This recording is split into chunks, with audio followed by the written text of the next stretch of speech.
Goosebumps is a new Disney Plus series based on the wildly successful book series of the same name penned by R.L. Stine. The first Goosebumps book, Welcome to Dead House, was released in 1992, and there was such a fervor for Stine's spine-tingling brand of middle-grade-based horror that a television series followed shortly thereafter in 1995. This reimagining of Goosebumps is a departure from the original television and book series in a couple of ways. Firstly, Disney Plus's rendition is serialized rather than an anthology. The books in the original TV series, however, were not connected, each episode and each book being its own self-contained story. There were some sequels to a given installment, but the stories had no overarching storyline connecting them. In addition to that, this version of Goosebumps has been bumped up an age bracket. Originally, both the books and the 90s TV series, and to a lesser degree the movies, were focused on a middle grader audience. Goosebumps 23 has graduated to high school, and the theme is, overall, a bit darker. The last divergence comes when dealing with death. Whenever the Goosebumps books dealt with kids that were actually dead, they were always long dead, as in centuries past, not recently dead. Not that 30 years ago is all that recent exactly, but it's not 200 years ago either. That makes this new Goosebumps series a bit more akin to something grimmer,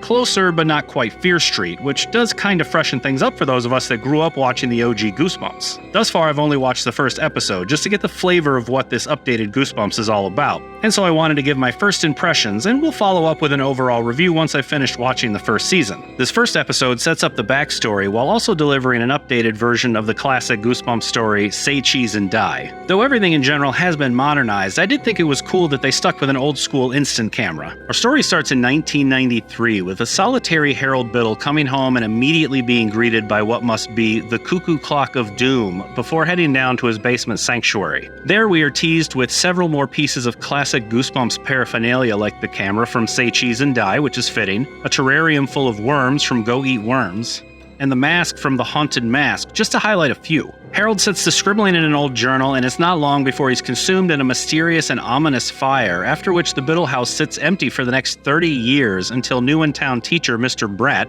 played by Justin Long, inherits the house from a distant relative. In this inaugural episode, we find 5 high school students, Isaiah, Margot, James, and Allison, breaking into the Biddle house as Allison's party is in need of a new venue. The house goes unexpectedly dark while they're setting up for the party, and Isaiah heads into the basement in search of a fuse panel, but instead finds the accursed camera left behind in Harold's scorched room, thus kicking off Say Cheese or Die. I'm opting to reserve judgment until I've seen the full first series, but my initial thoughts are that, despite the changes, the new Goosebumps series has some serious potential. Those of us who grew up watching the series and reading the books, who are also most likely the target audience, are all adults now, so updating the feel and tone of the series was likely a smart move. It also modernizes things a bit so that newcomers to the world of Goosebumps feel more at home, though I will say that there doesn't seem to be any continuity between the movies released in 2015 and 2018, which isn't a problem so much, it just feels like a missed opportunity not to take advantage of an existing viewer base, but maybe they wanted to make their own thing, which is understandable.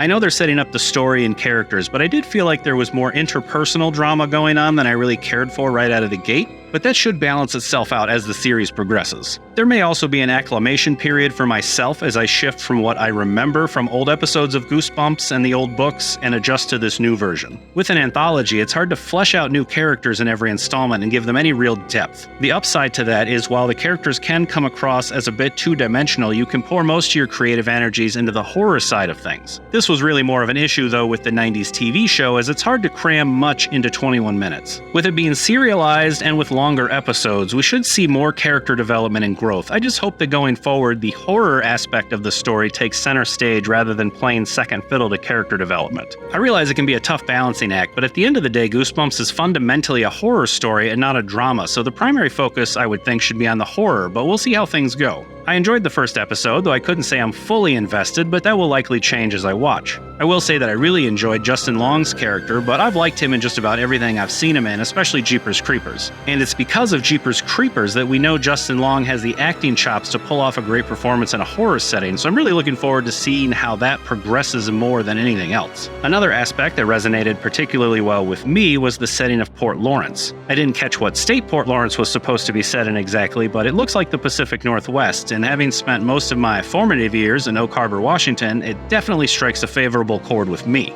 I look forward to seeing where Goosebumps goes, and if you haven't had a chance to check it out, then I recommend you give it a shot. I can't say that it will stir any nostalgic feelings of rushing home Friday after school to watch the OG Goosebumps, but it promises to be an interesting thrill ride of a new order. As always, thank you so much for watching. I really appreciate you taking the time. If you enjoyed the show, please click the thumbs up button and subscribe to the channel. If you click the bell icon, then you'll get notified when I release a new video. And if you like movie trivia doled out in 60-second bites, then click the playlist on your right. Or if you'd like to roll the dice and see what our robot overlords at YouTube think you'd like, then click the video on the left. Either way, until next time, have a good one.